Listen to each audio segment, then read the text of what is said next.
தமிழக கிறிஸ்தவ பறையர்களுக்கு 20 ஆண்டுகளாக அரசியல் பங்களிப்பு ஏன் இல்லை? விசிக தலைவர் திருமாவளவனிடம் கேள்வி.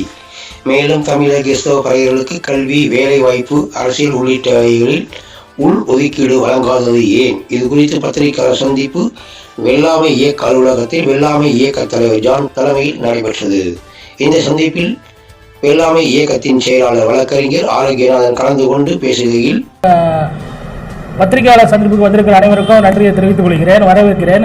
இதில் கிறிஸ்தவ பறையர்களுக்கான உள் ஒதுக்கீடு கேட்டு நாங்கள் பல முறை தமிழக முதல்வர், பிரதமர், ஆயர் அனைவரிடமும் மனு கொடுத்துள்ளோம். ஆனால் இன்று வரை எங்களுடைய கோரிக்கைகளானது புறக்கணிக்கப்பட்டு வருகிறது. நாங்கள் புறந்தள்ளப்பட்டு வருகிறோம். மதம் மாறிய காரணத்தினாலே நாங்கள் சமூகத்தினாலே அங்கீகரிக்கப்படாமல், அரசினாலே அங்கீகரிக்கப்படாமல் நாங்கள் புறந்தள்ளப்பட்டு வருகிறோம். இந்திய அரசியலமைப்பு சட்டப்படி ஒருவர் ஒரு மதத்தை பின்பற்ற, பிரச்சாரம் பண்ண, பறைசாற்ற உரிமை உள்ளது. ஆனால் அந்த மத சுதந்திரத்தின் அடிப்படையில் நாங்கள் மதம் மாறினோம். மதம் மாறின காரணத்தினாலே எங்களுக்குரிய அடிப்படை சலுகைகள் அரசாங்கத்தால் திட்டமிடப்பட்டு இன்றைய வரை சுதந்திரமான அரசியலமைப்பு சட்டம் இயற்றப்பட்ட ஆண்டு முதல் இன்றைய 75 ஆண்டு வரை நாங்கள் பின்தங்கிய நிலையில் உள்ளோம். ஒரே காரணம் என்னன்னா, மதம் மாறிட்டோம். மதம் மாறினால எங்களுடைய அடிப்படை உரிமைகள் மறுக்கப்படுகிறது. வேலை வாய்ப்பிலையும் சரி, ஆயர் இல்லத்திலும் சரி, எல்லா இடத்துலையும் எங்களுடைய உரிமைகள் மறுக்கப்படுகிறது. எங்களுடைய கோரிக்கை என்னன்னா, எங்களுக்கும் இடஒதுக்கீடு வேணும். அரசியலமைப்பில் அலுவலக வேலையில் எங்களுக்கு ஒரு உள் ஒதுக்கீடு வேண்டும்ங்கிற நாங்கள் கோரிக்கை விடுத்துக் கொள்கிறோம். அதுதான் எங்களுடைய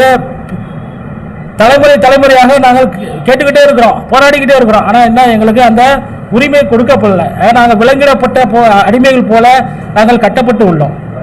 இந்த இந்திய அரசியலமைப்பு சட்டம் பிரிவு 25 ஆர்டிகல் 25லேருந்து 30 வரை மத சுதந்திரத்தை பற்றி சொல்லியிருக்காங்க. யாருனாலும் எந்த மதத்தினாலும் பின்பற்றலாம், பறைசாற்றலாம், பிரச்சாரம் பண்ணலாம்னு சொல்லியிருக்காங்க. அதன் அடிப்படையில் நாங்கள் மதத்தை பின்பற்றுறதுனால எங்களுக்கு என்ன பிசின்னு தான் இருக்கிறாங்க ஒழிய எங்களுக்கு எஸ்சிங்கிற அந்த சலுகைகள் அந்த சாதி சான்றிதழில் வழங்கப்படலை. அந்த எஸ்சி அந்த சாதி சான்றிதழ் வழங்கப்படாத காரணத்தினால நாங்கள் என்ன பண்ணுறோம், அந்த பிசிங்கிற அந்த இடஒதுக்கீட்டில் தான் இருக்கோம். எங்களுக்குரிய வேலை வாய்ப்பு மறுக்கப்படுகிறது. நாங்கள் இந்து பறையராக இருந்திருந்தோம்னா எங்களுக்கு வேலை கொடுத்துருப்பாங்க.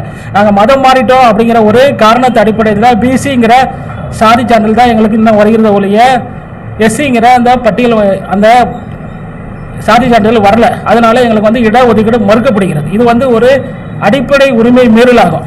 ஏன்னா மதம் மாறன்னு அரசியலமைப்பில் சொல்லிட்டாங்க, யாருனாலும் என்ன மதத்தினாலும் பின்பற்றலாம்னு சொல்லிட்டாங்க. அதன் அடிப்படையில் தான் நாங்கள் பின்பற்றுறோம். அதனால் எங்களுக்கு இடஒதுக்கீடு இல்லை அப்படின்னு சொல்லிட்டாங்க. இதை நாங்கள் வன்மையாக கண்டிக்கிறோம். எங்களுக்குரிய இடஒதுக்கீடு எல்லா இடங்களையும் அரசாங்கத்திலையும் அரசியலில் எங்களுக்கு பொது தொகுதின்னு சொல்கிறாங்க. பொது தொகுதி எங்களுக்கு கிடைக்கல, அது இந்துக்களுக்கு தான் கொடுக்குறாங்க. ஆனால் கிறிஸ்தவர்களுக்கு எங்கேயுமே பொது தொகுதி கிடைக்கல. அண்ணன் திருமாவளவன் அவரும் இருக்கிறார், கட்சி ஆரம்பிச்சிருக்காங்க, விடுதலை சிறுத்தை கட்சிகள். அதில் கூட பார்த்தீங்கன்னா கிறிஸ்தவ பறையர்களுக்குன்னு சொல்லி ஒரு இடஒதுக்கீடு, ஒரு எம்எல்ஏ போஸ்ட்டு, ஒரு கவுன்சிலர் போஸ்ட்டு கூட கொடுக்க மாட்டுறாங்க. எங்களுக்கு எல்லா அரசியல் கட்சிகளும் எங்களுக்கு ஆதரவு தரணும், எங்களுக்கு ஒரு எம்பி எம்எல்ஏ சீட்டு தனியாக தனி ஒதுக்கீடு கொடுக்கணும், அரசாங்கத்தில் வேலை வாய்ப்பு கொடுக்கணும் அப்படின்னு சொல்லி எங்களுக்காக நான் போராடல, எங்களுடைய பின் வருகிற தலைமுறைக்காக போராடுவோம். ஆமாம், அண்ணன் கொடுத்துருக்கோம், நிறைய முறை கொடுத்துருக்கோம், இன்னும் கொடுக்க உள்ளோம். அதான் இடஒதுக்கீடு கொடுக்குற தனி முக்கியத்துவம் கொடுக்குறேன்னு சொல்லியிருக்காங்க. அவரும் பொதுக்குழு கூட்டி முடிவெடுக்கிறேன்னு சொல்லியிருக்கிறாங்க. அதான் சொல்லியிருக்காரு. ஆமாம்,